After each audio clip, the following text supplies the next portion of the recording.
नमस्कार दोस्तों, मैं हूं अनिल सिंह राठौर और पॉलिटी की सीरीज़ में आपका स्वागत है। इस सीरीज़ के अंतर्गत हम चैप्टर वाइज इंडियन पॉलिटी यानी भारतीय राज्य व्यवस्था का अध्ययन कर रहे होंगे। अध्ययन करने का तरीका इस प्रकार रहेगा। सबसे पहले हम कंसेप्ट को समझेंगे और कंसेप्ट को समझ लेने के बाद उससे संबंधित क्वेश्चनों का अध्ययन करेंगे। MCQ माध्यम से हम क्वेश्चन लगाएंगे। क्वेश्चन का पैटर्न ये रहेगा कि जो विभिन्न प्रतियोगी परीक्षा हैं, चाहे वह UPSC IAS परीक्षा हो, MPPCS हो या अन्य PCS की परीक्षाएं, और समान रूप से वनडे एग्जाम में, स्तरीय एग्जामों में पूछे जाने वाले प्रीवियस क्वेश्चन और उनके आधार पर एक्सपेक्टेड क्वेश्चन का इस सीरीज में हम अध्ययन करेंगे। तो आज इसी क्रम में हम भारतीय संविधान सभा का अध्ययन कर रहे हैं और संविधान सभा के बारे में आपको कुछ जानकारी दे देते हैं। सबसे पहले 1922 में महात्मा गांधी जी ने संविधान सभा की मांग की थी। उन्होंने ये कहा था कि भारतीय संविधान भारतीयों के द्वारा बनाया जाना चाहिए। ये बात 1920 में महात्मा गांधी ने की थी। इसके बाद 1924 में जवाहरलाल नेहरू के पिताजी यानी मोतीलाल नेहरू ने भारतीय संविधान सभा गठित करने की बात कही थी। यानी इन लोगों ने जो कहा है वो कहा भारतीय संविधान सभा या भारत का संविधान भारतीयों के द्वारा बनाया जाना चाहिए। इसके पहले 1895 के आसपास बाल गंगाधर तिलक ने भी संविधान निर्माण की बात कही थी। लेकिन अगर औपचारिक रूप से बात की जाए तो 1934 में M.N. रॉय ने संविधान सभा की मांग की। M.N. रॉय कम्युनिस्ट पार्टी के नेता, भारतीय कम्युनिस्ट पार्टी जिसकी स्थापना 1925 में हुई थी, उस कम्युनिस्ट पार्टी के नेता थे। और भारत में जो अध्यात्म है यानी नव मानववाद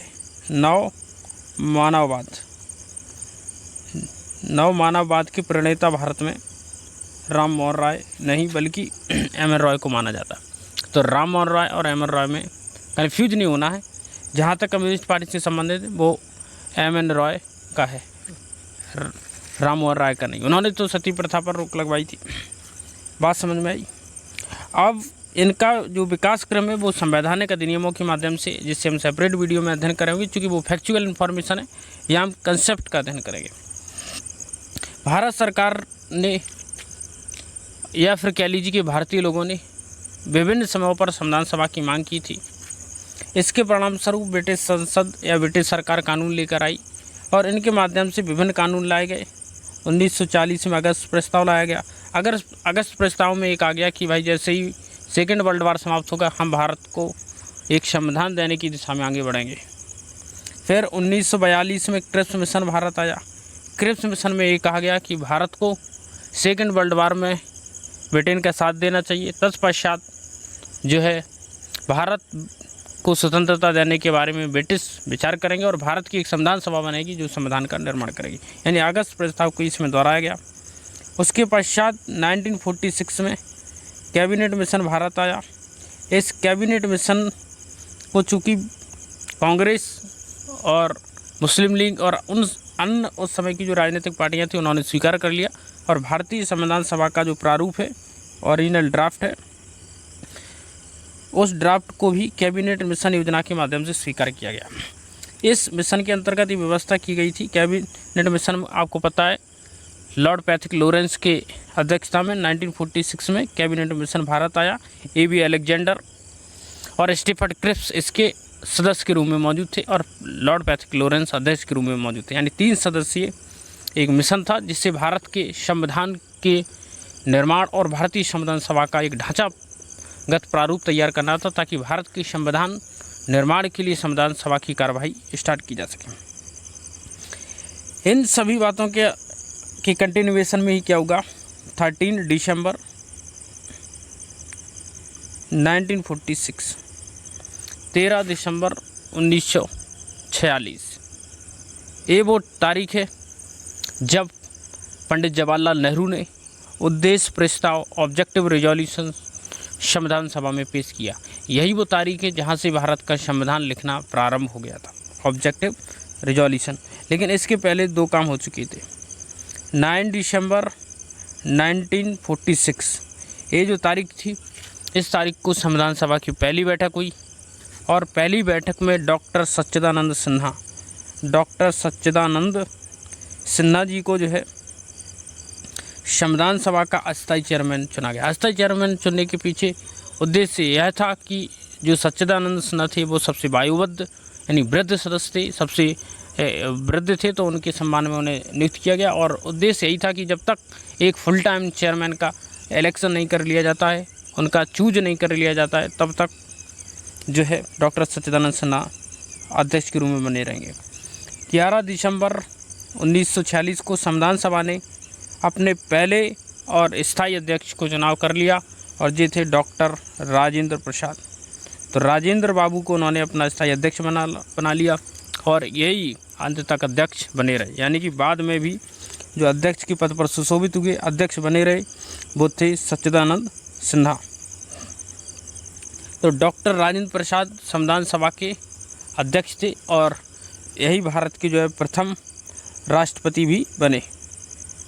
अब संविधान सभा के लिए जो सिस्टम था वो था 10 लाख की आबादी पर एक प्रतिनिधि चुना जाएगा, यानी 10 लाख की आबादी पर एक प्रतिनिधि चुना जाएगा। और राज्यों में सीटों का विभाजन किस प्रकार रहेगा? टोटल सदस्य संख्या रहेगी 389। इन 389 में से 93 सदस्य, यानी 389 सदस्य में से 93 सदस्य देशी रियासतों से आएंगे। बचे हुए 296 सदस्य ब्रिटिश प्रांतों से आएंगे। ब्रिटिश प्रांतों में से 4 आएंगे जहाँ कमिश्नरेट है, यानी जहाँ कमिश्नर का शासन है, और बचे हुए 292 आएंगे ब्रिटिश प्रांतों से। तो 296 में डिवीज़न कर दिया गया। बाद में जून 1947 में क्या होगा, भारत और पाकिस्तान की विभाजन की जब योजना लाई गई तब संविधान सभा का भी विभाजन कर दिया गया और विभाजन के पश्चात संविधान सभा की सीटों की संख्या बची 299 और 90 सीटें पाकिस्तान में चली गई। अगर बात की जाए महिलाओं की संख्या कितनी थी, तो संविधान सभा में महिलाओं की संख्या थी 15 और विभाजन के पश्चात महिलाओं की संख्या बची थी 12। राइट, हंसा मेहता जैसी प्रतिभाशाली महिलाएं इसमें मौजूद थी। अब हम इन सारे फैक्टों को दिमाग में रख करके क्वेश्चन सॉल्व करेंगे। 1922 में निम्नलिखित में से किसके द्वारा उद्गार व्यक्त किया गया कि भारतीय संविधान भारतीयों की इच्छा अनुसार बनेगा? ये किसने कहा था कि भारतीय संविधान भारतीयों की इच्छा अनुसार बनेगा? अब आपको बताना ये कौन सा व्यक्ति है जो इस बात को कह रहा है। तो महात्मा गांधी जी ने कहा था कि भारतीय संविधान भारतीयों की इच्छा अनुसार तैयार होगा। तो इसका जो आंसर रहेगा वो रहेगा महात्मा गांधी। अगला क्वेश्चन देखते हैं। 1924 में किसके द्वारा ब्रिटिश सरकार से मांग की गई कि भारतीय संविधान के निर्माण के लिए संविधान सभा का गठन किया जाए? 1924 में बताया कि मोतीलाल नेहरू, जो कि जवाहरलाल नेहरू के पिताजी थे, उन्होंने संविधान सभा की मांग की थी 1924 में। मोतीलाल नेहरू इसका आंसर है। अगला क्वेश्चन है, संविधान सभा के विचार को औपचारिक रूप से प्रतिपादन किसके द्वारा किया गया?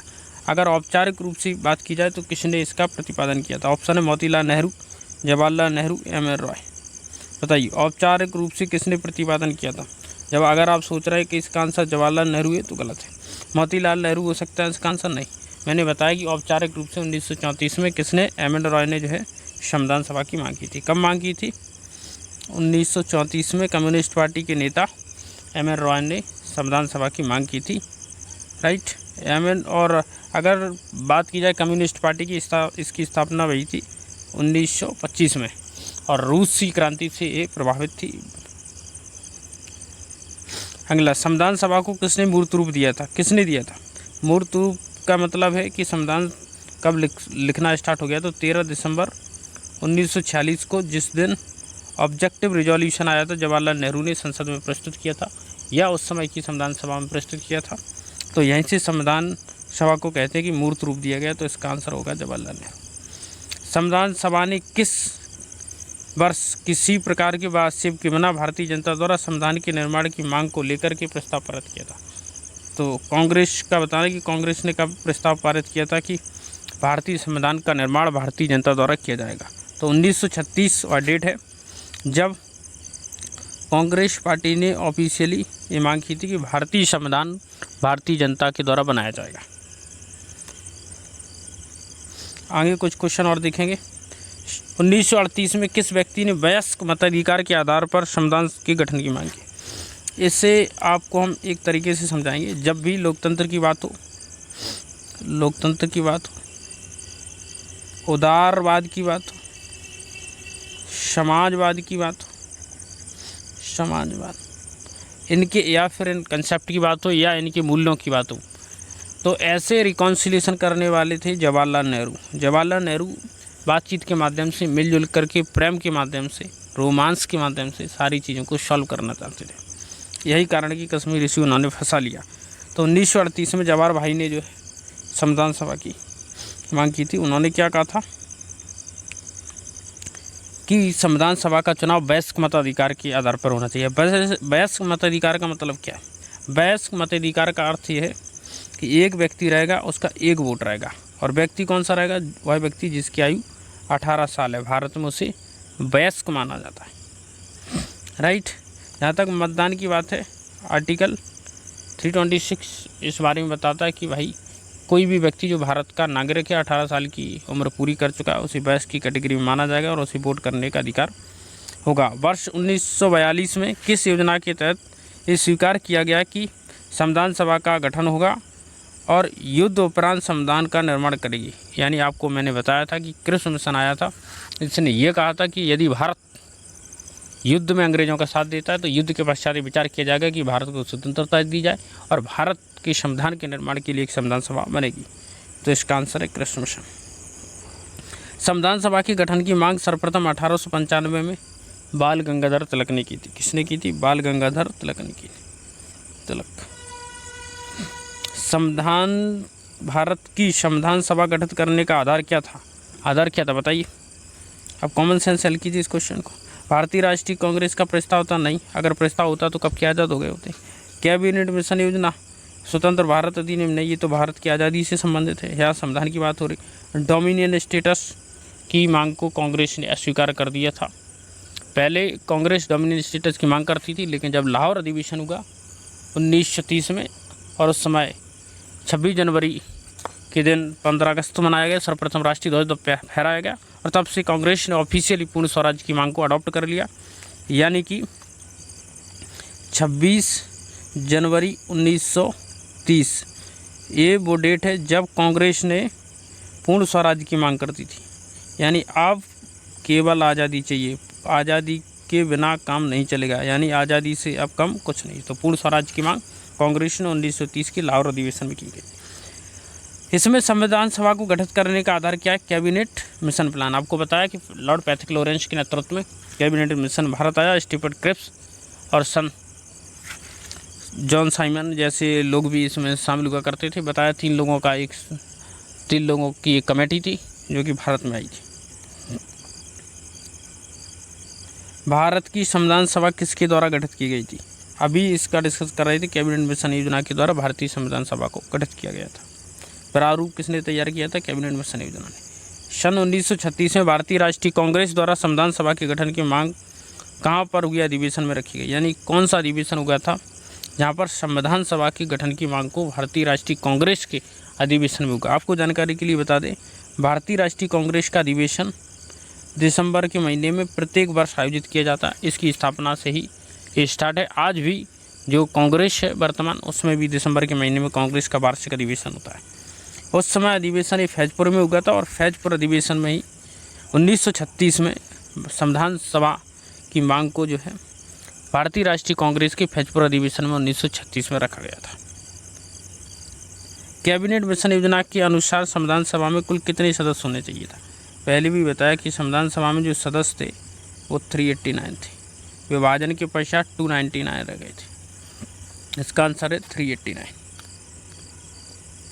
प्रस्तावित मूल संविधान में कुल सदस्यों का विभाजन किस प्रकार निश्चित हुआ था? बताइए।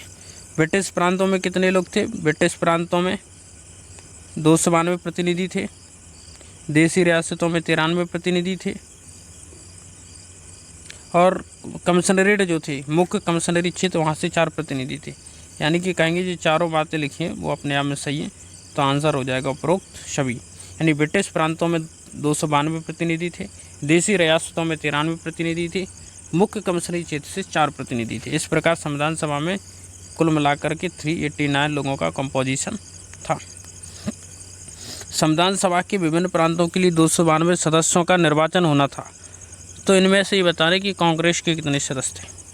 कांग्रेस उस समय की सबसे बड़ी राजनीतिक पार्टी थी। रजनी कोठारी ने कहा, रजनी कोठारी पॉलिटिकल थिंकर माने जाते हैं भारत के। उन्होंने कहा कि कांग्रेस ही भारत थी और भारत ही कांग्रेस था, यानी कांग्रेस ही एकमात्र ऐसी पार्टी थी जो सबसे बड़ी थी और सारी विचारधाराओं को लेकर आगे चल रही थी। उस समय की कांग्रेस एक राजनीतिक पार्टी ना होकर एक स्वतंत्रता आंदोलन था। क्या था? स्वतंत्रता आंदोलन। 208 सीटों के साथ कांग्रेस सबसे बड़ी पार्टी के रूप में उभरी थी। संविधान सभा में सबसे वर्चस्वशाली जो संगठन था वो कांग्रेस। पुनर्गठन के फलस्वरूप वर्ष 1947 में संविधान सभा के सदस्यों की संख्या कितनी रह गई? इस चीज़ को पहले भी स्पष्ट किया। 389 सदस्य थे। पाकिस्तान में चले गए 90 सदस्य, तो बचे कितने? 299। इसका आंसर क्या होगा? 299। संविधान सभा पुनर्गठन देशी रियासतों के लिए कितने प्रतिनिधि थे? संविधान सभा के पुनर्गठन के पश्चात, यानी कि जब जून 1947 में संविधान सभा को भारत और पाकिस्तान में विभाजित कर दिया गया। भारतीय संविधान सभा भारत का संविधान निर्माण करेगी और पाकिस्तान की संविधान सभा पाकिस्तान का निर्माण करेगी। इस प्रकार सदस्यों का विभाजन हो गया। तो देशी रियासतों की जो संख्या कितनी थी? 93 थी, तो वो घट कर के 70 रह गई। कब? विभाजन के पश्चात। यानी कि कुछ देशी रियासतें ऐसी थी जो पाकिस्तान में चली गई। पुनर्गठित संविधान सभा में विभिन्न प्रांतों के लिए कितने प्रतिनिधि थे? आपको बताना कि प्रांतों के कितने प्रतिनिधि। आप सोच रहे होंगे 208 लगा दो, नहीं, ये तो कांग्रेस के प्रतिनिधि थे, वो प्रांतों का पूछ रहा। 229, 249 और 289। बताइए इसका आंसर क्या हो सकता है? 249 की अगर आप सोच रहे हैं तो गलत है। इसका जो आंसर रहेगा तो 229 रहेगा। तो 229 और 249 में कन्फ्यूज नहीं होना। तो विभाजन के पश्चात 229 लोग रह गए थे। ये फैक्चुअल कभी कभी गलत भी हो सकता है, क्योंकि इतने सारे फैक्ट कैसे याद कीजिएगा, बार बार अभ्यास ही करना होगा।